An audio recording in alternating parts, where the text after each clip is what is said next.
Mom was reading a letter. "Your cousin Karen is coming to stay this weekend," she said. "You can look after her." Oh, thought John. On Saturday, Karen came. John stared. What a dress she was wearing! It had frills all over the front and a big bow at the back. Oh dear, thought John. Boy barked at Karen.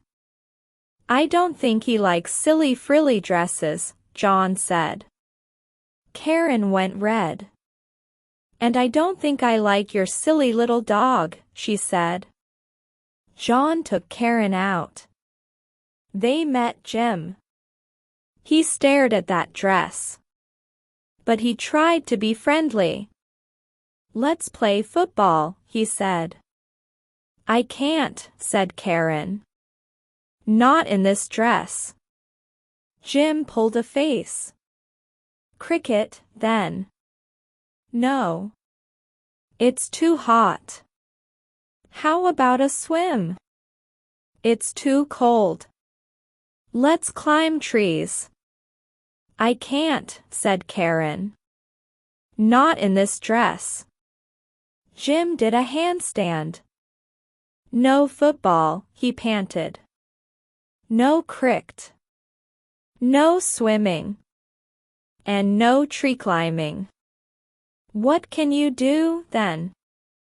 Karen went red again. "Can't we go for a walk?" Jim stood up and grinned. "Yes. Let's go up Top Hill." Top Hill was rocky and steep.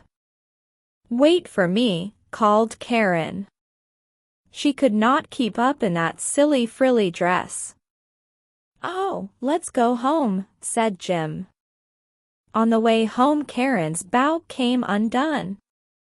Boy grabbed the frilly end. He pulled. Karen pulled. Rip went the dress. "You bad dog," said Karen. But she didn't seem angry. "You don't like my dress, do you?" Then she bent down and whispered, "Well, I hate it too." Now Karen's dress was a real mess. "I can't mend that," said John's mom. "You'll have to wear something else." "Have you got any jeans?" "No," said Karen. "Mother didn't let me bring my jeans." She made a face. Mom went to a drawer. "What about these?" she said, smiling. "John's old jeans." "Thanks," laughed Karen. Then she hugged Boy. "And thank you, too." The next morning Karen raced the boys up Top Hill. Now she had jeans, she could beat them. On one side of the hill was a steep rocky path. Boy raced along it. He was chasing a rabbit. He skidded. He slipped right over the edge. Boy! John got to the edge. Then his heart sank. There was a drop of nearly 100 meters. How could Boy still be alive? But he was. Yes, he was. He lay on a little ledge about 2 meters down. "Keep still," John called. "Keep still till I get you." John started off. Then he looked down. Suddenly he felt dizzy. "Give me a hand." "Pull me up," he called. "Let me try, John." Karen began to climb down. She did not feel dizzy. She wasn't a bit scared. But then one foot slipped. "Help me," she cried. Jim grabbed her arm. Cousin Karen hung on. Then she called, "Hey! I can just feel the ledge. Don't let go." She's got him, said Jim. Karen stood up. She passed Boy to John. Well done, Jim said, and pulled her up. Now they were all safe. Boy gave her a lick. I couldn't have done that in my silly frilly dress, she laughed, hugging him. Now Karen was a real friend. When they got home she said, "You and Jim must come and stay with us next weekend." She hugged Boy. You too. The next weekend, John's dad drove them to Karen's house. It was a great big place. Wow, said John. Karen ran out to meet them. Do you really live here? Asked Jim, looking round. Yes, and no, laughed Karen. It's a famous old house. My father looks after it. Karen's mom and dad had a flat over the stables. They all went into the flat and had a cup of tea. Then John's dad drove home. The old house was full of people looking over it. Karen showed her friends round.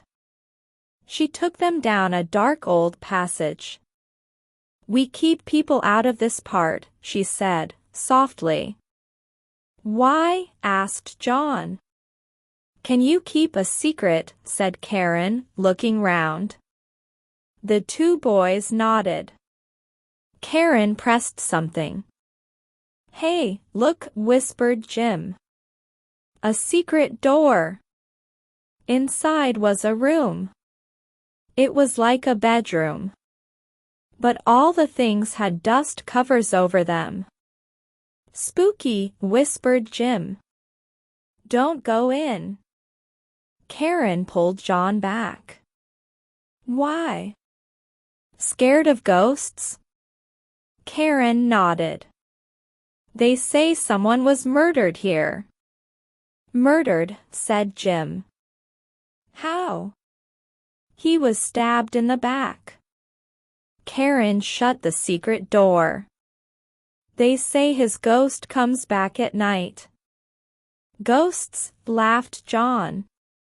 I don't believe in ghosts. But Jim didn't look so sure. They walked back to the flat. All right then, said Karen. I dare you to go into that room at night. Okay, laughed John. Let's all go. Jim's face fell. Then they took Boy for a long walk. He loved the old house and the park. There were so many places for him to explore. When they got back it was dark. The house was empty. John gave Boy his dinner. Stay here now, he said. Ready to go? Asked Karen. Of course, said John. What about you, Jim? Well, okay, said Jim. Come on, then, said Karen. And off they went. Boy saw them going. He didn't like being left behind. He slipped out. Karen and the boys walked down the passage. What's that? Jim stopped dead. Owls, said John. Come on. Karen opened the secret door. It was dark, cold, and quiet as the grave. Spooky, thought Jim. He shut his eyes tight. Boy found the back door open and slipped into the house. He wanted to find John. He began to whine softly. Hey, said John suddenly. I can hear something. They could all hear it. A noise, a spooky noise. It's the ghost, cried Jim. Boy heard them. He ran into the room. It was very dark. He got tangled up with one of the sheets. He whined again. The spooky noise was in the room now. "Let's get out of here," shouted Jim. A white shape came towards them. "The ghost," yelled Karen. "Help! Run!" John fell flat on his face. The white shape jumped on top of him. "Help!" yelled John. A head came out of the sheet. A tongue licked John's face. "Boy!"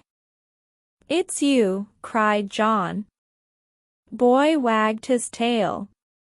He had found John at last.